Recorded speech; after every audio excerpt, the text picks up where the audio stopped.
Alhamdulillahirabbil alamin. Bersyukur Alhamdulillahirabbil alamin.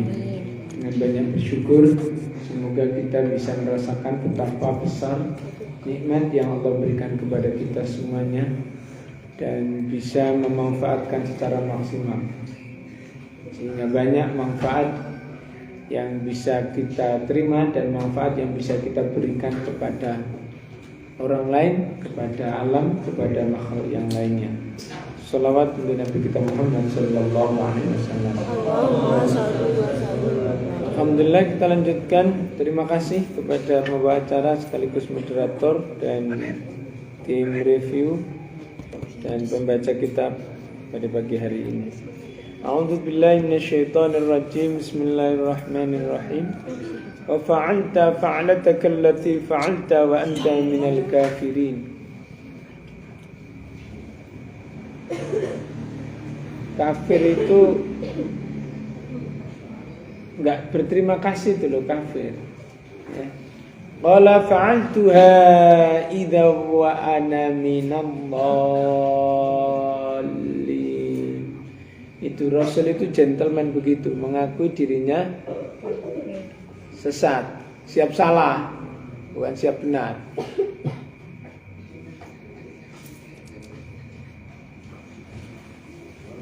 Fafarartu minkum lamma khiftukum fawahaba li rabbi hukman waj'alani minal mursalin. Ngaku salah ya juga ngaku sebagai rasul. Dalam satu waktu satu kalimat. Jadi enggak usah berbelit-belit, kalau mengaku salah ya salah. Ya. Enggak ditanya malah masih kasih alibi ya, bisa. Oh winter itu kita alasan. Tanya satu alasan wis 17. Mana saja. Wa fa'alta, kata Fir'aun ini, wa fa'alta, dan kamu telah melakukan fa'latak, perbuatan kamu, allati yang fa'alta kamu telah lakukan, wa anta, dan kamu, min, dari golongan orang-orang al-kafirin, orang-orang yang tidak tahu berterima kasih. Qala, dia Musa berkata, menjawab, fa'altuha, memang aku melakukannya. Idzan, ketika itu, wa ana, dan aku, minadh-dhallin, termasuk orang-orang yang sesat.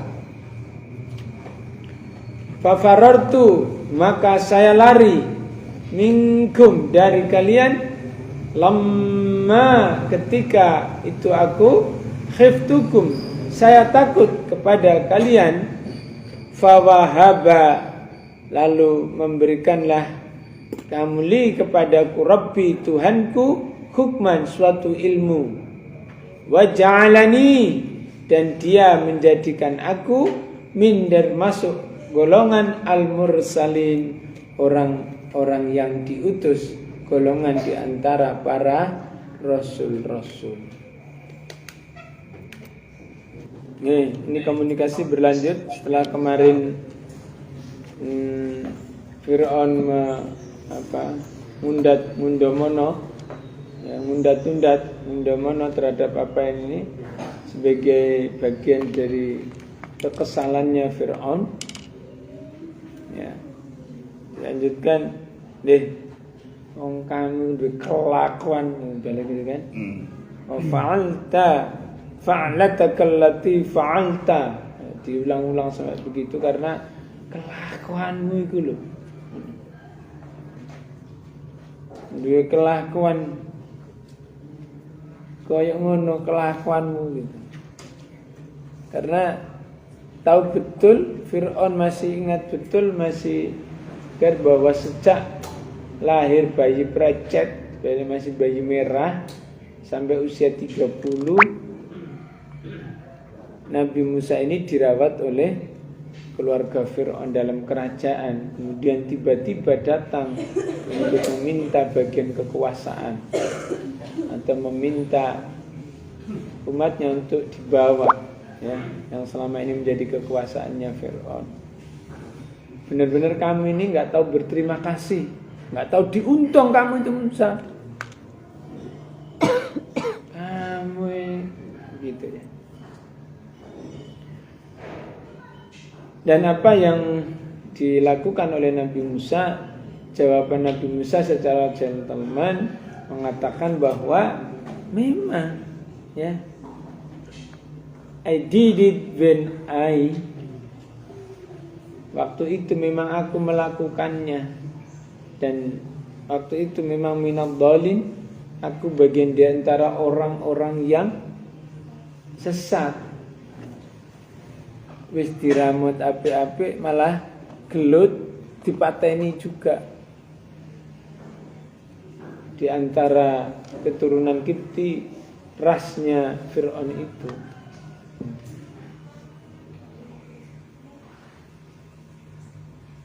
Betapa kemegahan yang ada saat itu. Bisa jadi saat ini kemegahan-kemegahan dan teknologi-teknologi dulu itu sudah ada. Dihancurkannya semua teknologi itu pada perang 2. Perang 1 atau sebelumnya, sebelum Masehi juga sudah ada teknologi seperti sekarang. Bahkan dulu listriknya itu nirkabel. Listriknya sudah tanpa kabel. Ada zaman-zaman sebelum Masehinya dulu itu, zaman-zamannya Nabi, setelah Nabi Adam, Nabi Sis itu sudah ada. Bahkan bisa jadi sebelum diciptakan bumi ini, Nabi Adam yang pertama, sebelumnya sudah ada. Kemudian terjadi kehancuran. Sehingga segala kemegahan yang sekarang, misalnya pangeran ini punya mobil mewah, mobil dulu sudah ada. Contoh gini aja, HP itu di mana, di barat sana itu tahun 83 sudah ada. Kita 93 belum ada. Di tahun 97 kita di Jepang itu HP itu sudah disewakan 1.000-an misalnya. Jadi HP dirumpuno mau sekolah hanya baru pinjam HP nanti untuk belajar di kelas. Setelah itu sewa kembali lagi. Itu tahun 97. Di sini ramenya tahun berapa? Kalian mengenal HP? Itu baru teknologi antar negara saja ketinggalannya Indonesia seperti itu. Sekarang kita yang mau HP bagus-bagus di sana sudah ketinggalan zaman. 97 itu pelatihan pertemuan pemuda menyambut abad 21. Tahun 97 di Jepang sudah memikirkan menyambut abad 21. Di China sudah mendahului kemudian berikutnya. 5 tahun selanjutnya mengalahkan teknologinya Jepang. Indonesia mengikuti. kari terus. Sebaliknya dulu tahun 90-an Malaysia itu masih belajar ke sini. Sekarang kita yang belajar ke sana. Mereka dulu bangga-bangga dosen dikirim ke sini, mahasiswa dikirim, pelajar dikirim ke sini. Sekarang dosen-dosen sini belajar ke Malaysia dengan bangganya. Loh, apakah terjadi penurunan standar? Kalau dulu katanya Malaysia itu belajar ke sini, mengirimkan para pelajarnya, dosennya belajar ke Indonesia.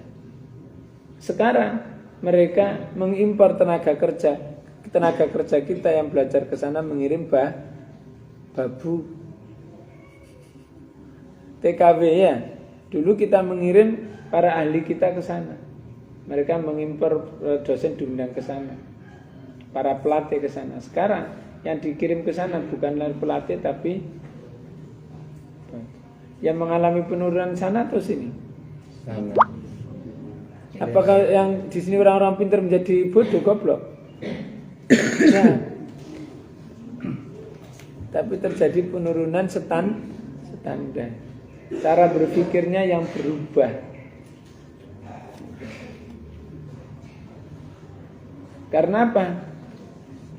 Ya tidak siap salah, siap benar, siap bodoh, siap pintar, sehingga terlampaui.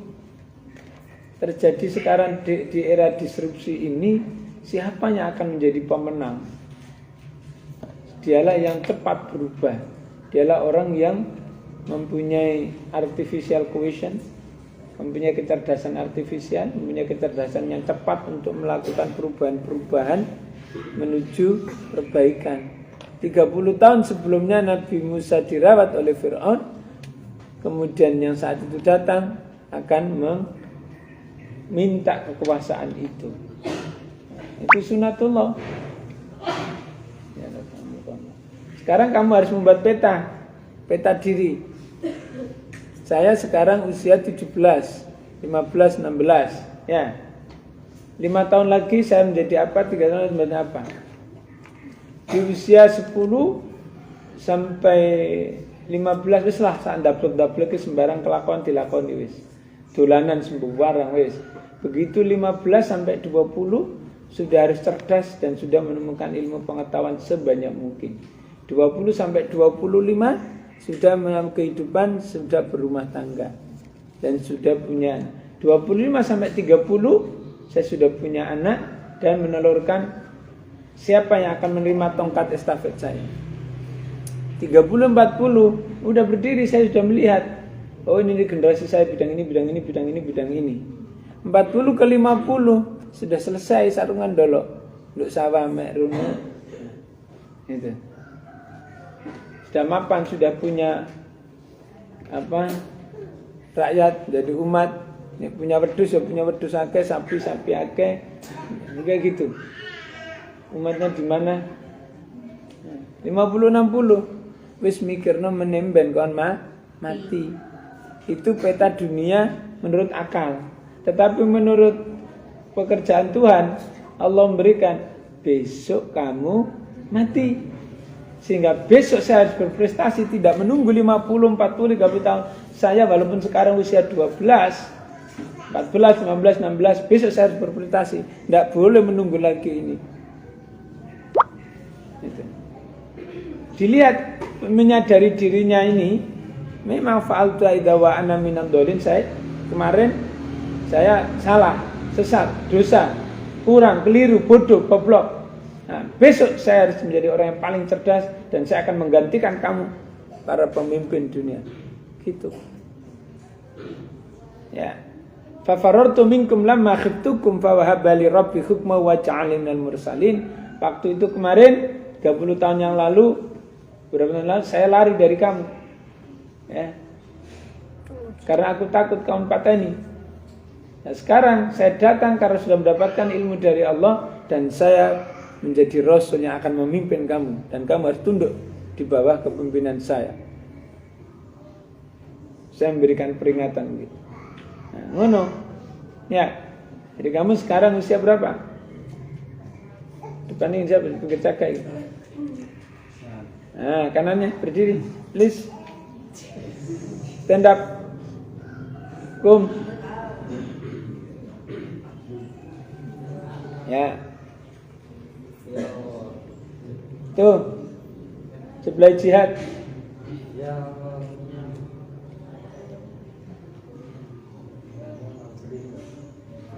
Tafadhal, kum berdiri.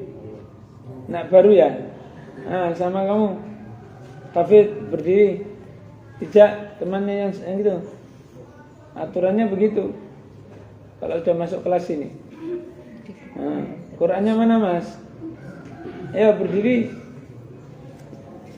Hei, orang Batam jauh-jauh dari sini ngantuk. Bekalmu apa ngantuk apa? Mana Qurannya ambil? Ya.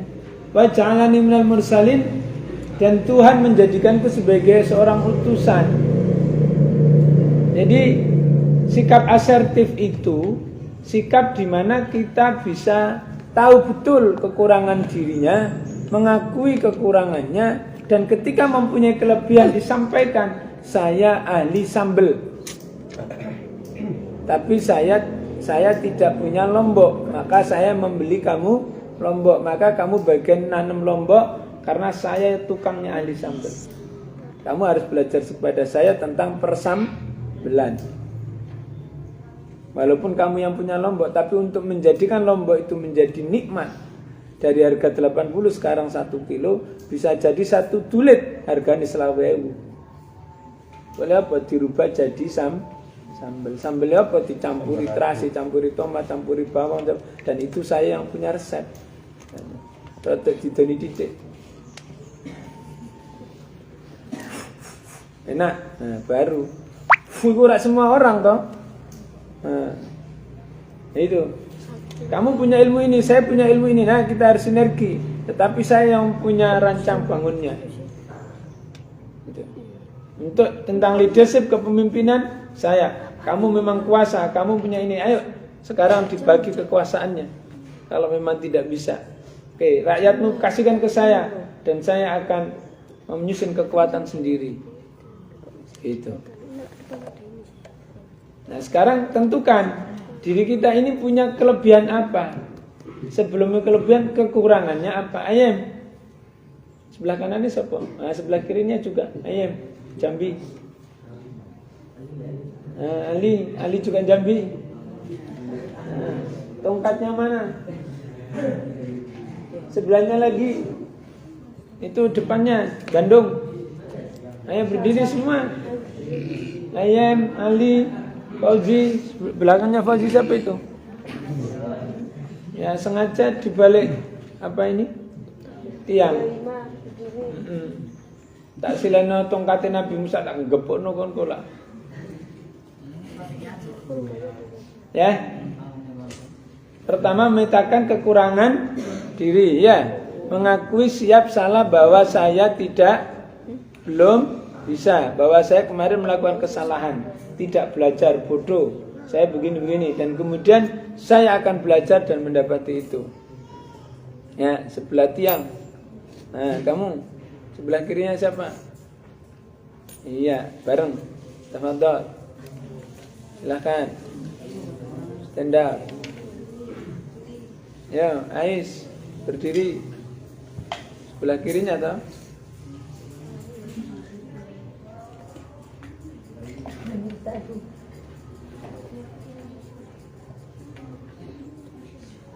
Sebelah kirinya yang berdiri itu loh. Kenapa kamu? Ais. Kok taris? Hah? Kekuatan adik sul barang wong Ais wis kena Aisyul. Aisyul. Hah? Apa? Aisyul ada. Ais ada, Aisyul ada. Tambah ul.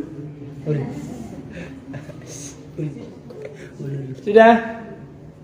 Dipikir cukup. Nanti kita buatkan peta diri. Analisa. Nanti di pelatihan TPU ada Windows jauh hari. Jendela jauh hari di dalam melihat diri kita. Bagaimana peta diri kita, pikiran kita, ini kita bisa lihat melalui jendela jauh hari itu. Kemudian bagaimana kita bisa menempatkan diri kita di mana. Oke, demikian saya kembalikan ke moderator bagi acara. Tentang sifat asertif. Kalau misalkan pada kondisi tadi kita tahu kelebihan kita dan tahu kekurangan kita kan buatan ya. Nah, kalau di posisi kita menyampaikan kelebihan kita, apakah nanti tidak masuk dalam kategori riya terus atau sombong? Terus kalau misalkan kita sampaikan ke orang positif, kalau untuk diri kita pribadi memang kita harus paham kita itu kelebihannya apa kan. Nah, terus untuk yang bagian tentang kekurangan kita, nah bukankah kita diperintah untuk terus belajar, terutama hal-hal yang kita masih belum tahu. Jadi tidak menganggap hal itu sebagai kekurangan kita, karena kadang itu karena itu kekurangan jadi menjadi kayak alibi. saya nggak bisa itu soalnya, jadi saya mendingan nggak itu, saya nggak bisa mana. Nah ibu, jadi di situ gimana sikap kita yang benar matur suwun. Oke, terima kasih. Contoh konkretnya begini, Mbak Nurin, saya pesen katok kolor. Betul nggak ada, saya tidak punya katok kolor, punya kolornya. Yang saya punya itu sarung kolor. Sarung instan. Sarung instan ada kolornya toh. Nah, saya tidak punya. Tapi kalau saya cerdas, sebentar ya, tak copotkan kolornya. Kalau mau saya buatkan. Tapi hari ini saya tidak punya, saya sedang usahakan, atau saya cari kolega yang lain. Pernyataan ini bahkan saya punya kolor yang lebih baik. Mendapat ini dan kemudian menawarkan saya punya ini. Kemudian ada lagi, Mbak, aku minta daster. Ada nggak yang potongan daster jumbo super XXL untuk istri saya yang super jumbo modot? Zaman ngapunten, untuk ukuran itu belum saya perbesar. Saya punya baju pakaian anak-anak. Kalau mau saya akan coba buatkan, tapi saya punya minta waktu. Nah, tapi kalau punya cepat itu ada teman saya pengusaha yang punya super jumbo modot. Super jumbo saya modot. Bu ukurannya sapiro. Nah itu. Nah, apa ini jatah kok enggak bisa, istri saya itu enggak mau kalau pakaian yang apa seperti itu tuh enggak maunya yang kombor-kombor macam di sawah itu gitu misalnya. Oh ya nanti saya tahu kok. Nah, itu satu. Yang kedua, kita menceritakan itu dalam rangka untuk tahadzus bin nikmah. Ya. Tahadzus bin nikmah itu menceritakan nikmat Allah yang telah kita punya dan atau kita rasa. Bahwa saya bisa kalau masalah menanam, it's okay, saya ahlinya masalah tanaman. Tapi kalau masalah saya disuruh kiroah, wah kalau lagu rock bisa saya penyanyi rock. Tapi kalau lagu Bayati apa, ampun saya angkat tangan gitu. Kalau renang saya gaya bebas, bisa. Nah, tapi kalau gaya kodok, enggak bisa saya. Belum berlatih. Kalau boleh dikasih kesempatan, saya akan berlatih. Itu. Misalnya, kalau masalah pertukangan, buru-buru, nyekel palu pegang geraji saja, wis gak iso. Begitu ngene ya wis menceng kabeh, gak karu-karuan menceng ngene gak iso. Nah, tapi nek nukokno graji bisa. Gitu misalnya. Demikian barangkali Mbak. Yang ketiga, dalam rangka untuk persaingan, maka justru kalau kita mengatakan sesuatu yang apa adanya, itu namanya profesional. Ya, orang akan memahami, oh iya enggak punya. Saya yang bisanya ini, saya yang punyanya ini. Saya spesifikasinya, kalau itu saya tidak mampu, tidak bisa. Memang kelemahan saya tidak bisa bicara banyak. Bisanya itu kalau memang menawarkan dagang melalui ini. Kalau bisa, kita bisa kerjasama. Yang penting dagangan bisa terjual. Tidak saya harus bicara secara verbal, karena dunianya sekarang sudah berubah. Kenapa harus saya menawarkan pakai omongan? Kalau secara teknologi bisa saya gantikan. Itulah dulu kenapa saya kuliah jurusan komunikasi, karena saya merasa tidak bisa bicara. Kenapa saya dulu sekolah kuliah di bidang psikologi? Karena saya dulu mengalami hambatan psikis ketika bertemu dengan orang. Nah, misalnya begitu. Saya disuruh di depan, apalagi bicara banyak, pegang mic saja sudah kepuyo-puyo. Misalnya begitu.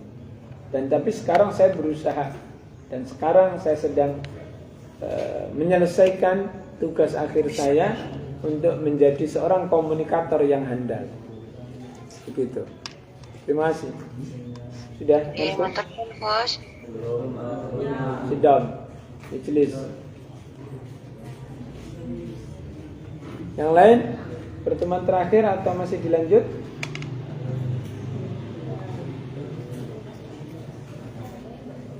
Pertemuan terakhir perempuan, kemarin sudah nggak ada bertanya.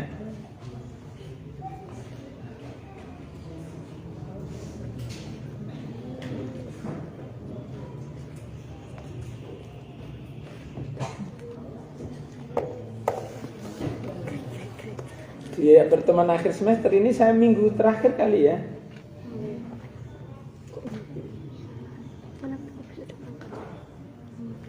Ada?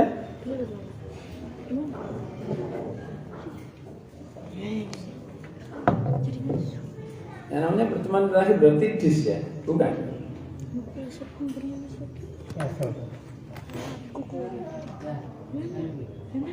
Ada pertanyaan, ada tambahan, ada koreksi, ada tambahan.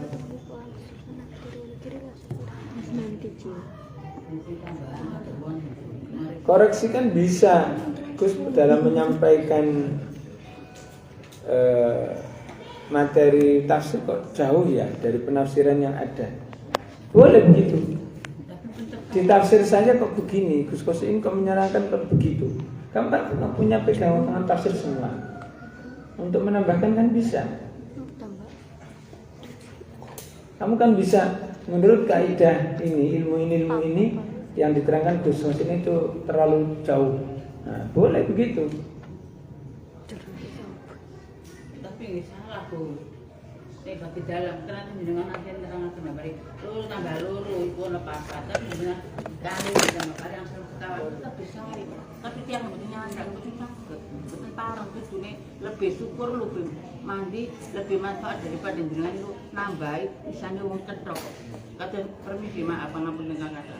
Kadang ngaten kok. Mari contoh kadang-kadang kan isone mek telu. Tapi kadang contoh klambi. Sing mesin iku mek isor 60. Tapi wong sing wong limon ku aneh aku kene ngene ya, Mbak. Tapi kula dereng akhirnya betul koyo iki lho, Mbak. Berarti mesine tambah ada sekawan kangsa. Terus benjing malih aku kene ngene ya, Mbak. Gak iso Mbak disyukuri dituntune akhirnya enggak ada. Jadi nek sing motongaken iku nyek dinopo-nopo luwih apik daripada sing dadi mesin. Nah niki dibalik keterangan karangaken iki luwih sae, luwih jelas, luwih cetha, luwih tambah. Jenengan kok badhe ngoreksi foto-foto. Nggih mboten paham, mboten ngerti. Kejawi dereng ngertos kudu tangkel.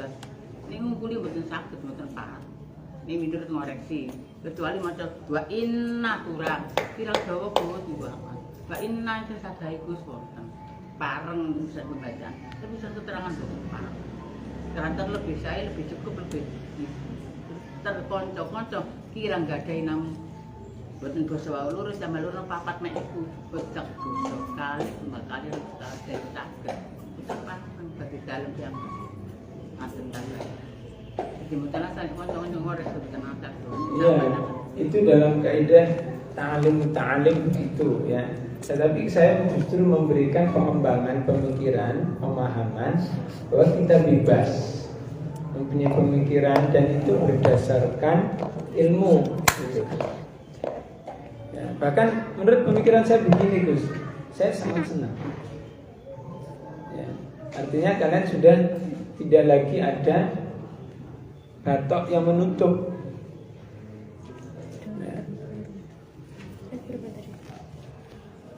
Lah kamu siapa sih? 21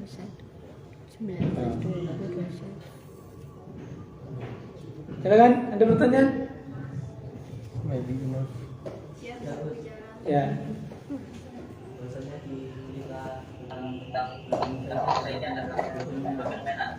pada saat cerita pembantaian bayi laki-laki. Saya mencatat pembantaian bayi laki-laki dikarenakan ada seorang peramal dan seorang peramal kemudian menyatakan bahwasanya akan ada seorang pemuda yang akan mengajukan kuasa Firaun. Tapi tafsiran dibacakan oleh beliau khusus di tafsiran itu, bahwasanya pembantaian ini terjadi karena dari Israel itu semakin banyak sebenarnya. Ya, terima kasih. Yang berapa? Itu mengenai kemarin yang disampaikan oleh beliau Qurtubi itu tentang Nabi Musa yang makan bara api itu.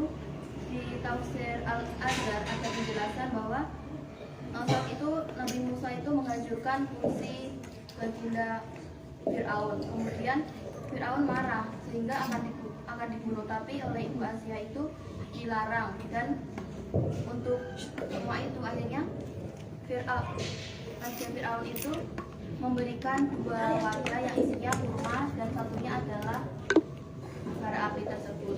Awalnya Nabi Musa ingin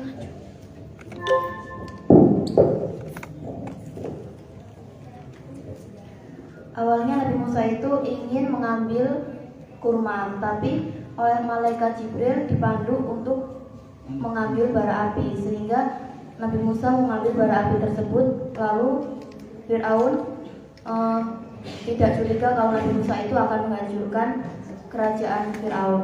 Itu yang saya dapatkan di tafsir Al-Azhar. Kemudian yang saya tanyakan yaitu, saya bisa bertanya, apakah semua 3 kerajaan itu kan adalah berkerajaan Fir'aun? Apakah semua juga ikut sesat ataukah ada yang pengecualian seperti yang menolong Nabi Musa dan yang baik pada Nabi Musa? Sekian, terima kasih. Ya, terima kasih. Sudah kita banyak lihat dulu filmnya ya. Ada versi film kartun, ada versi film yang lain, betul. Nah, makanya sejak kemarin saya sudah jelaskan sini, mana kitab tafsir membaca, saya bilang gitu kan, untuk menarik ini. Karena di tafsir-tafsir itu berbeda cerita, yang kemudian difilmkan juga berbeda. Sedikit ada tambahnya lah, yang namanya film kan lain bisa. Nah, sekarang coba komparasi di antara satu tafsir dengan tafsir yang lain. Makanya kemarin langsung saya baca dari kitab tafsir itu supaya Anda tergreget loh. Iku gak omongan itu bahasa dewe, tapi dari tafsir. Loh, tafsir saya kok begini. Iku loh maksudnya tak kontakon. Supaya yang lainnya itu ternyata beda ya. Loh kok bisa ada tafsir begini, tafsir para mufassirin itu kan orang-orang ahli, para alim semua toh. Kok bisa berbeda? Nah, berarti saya boleh dong berbeda. Budek saya. Paham? Nah, jadi berbedalah, boleh. Para ahli juga berbeda kok. Ilmunya yang dipelajari sama. Ilmu tafsir, ilmu balaghul bayan, ilmu bayani, ilmu nahwu sharafnya, ilmu ini sebenarnya sama. Tapi kok kemudian menemukan yang berbeda? Ada namanya cerita Israiliyat. Ya, cerita Israiliyat itu cerita yang berkembang bahkan sebelum Rasulullah sudah ada cerita itu. Nah, cerita itu bisa jadi benar, bisa jadi tidak. Kalau cerita sejarah itu yang ada di hadis itu hampir benar. Tetapi diteliti juga hadisnya ini hadis yang sahih, hasan atau dhaif. Nah, kita telusur dari para mufassirin ini. Kira-kira pengambilan ini dari mana ya hadisnya? Oke, kita lihat. Salah satu misalnya di antara al-hadis wal muhaddisin, hadis ini ada enggak ya? Kita teliti, kalau coba dilusur dari kutubus sita yang dianggap sahih, paling sahih dari sahihain. Kemudian berikutnya. Kemudian lagi, kok enggak ada? Dari mana ya? Nah, kemudian banyak kitab-kitab turunan itu banyak. Di sini ternyata. Nah, baru kemudian ternyata di sini pun itu bisa dilihat apakah cerita ini benar atau tidak. Oke. Ya, karena waktunya habis, Coba kita buka lagi besok dan silahkan dibuka tafsir-tafsir yang lain. Apakah kita mau menyalahkan para alim, para mufassirin? Tentu tidak. Karena kita baru membuka tafsir, belum membuka hadis, belum membuka kitab-kitab yang lain. Hanya saja pedomannya bahwa kalau Rasulullah ketika ada Israiliyat atau cerita masa lalu, wala la tusaddiqi wala tukadzibi, jangan membenarkan mereka dan jangan mendustakan. Itu karena ada hal-hal yang kita tidak tahu, maka lebih baik diam. Itu Oke, terima kasih. Apakah boleh tidak diceritakan? Boleh diceritakan. Dengan catatan jangan membenarkan dan jangan menyalahkan ketika tidak tahu sumbernya. Subhanakallahumma wa bihamdika asyhadu an la ilaha illa anta astaghfiruka wa atubu ilaik. Astaghfirullahaladzim min kulli dhanbin adzim la yaghfiru dzunuba illa rabbil alamin. Ihdinas siratal mustaqim, siratal anbiya wal mursalin wa siratal muqarrabin wal salihin. Siratal ladzina an'amta 'alaihim ghairil maghdubi 'alaihim waladdallin. Amin. Wassalamualaikum warahmatullahi wabarakatuh.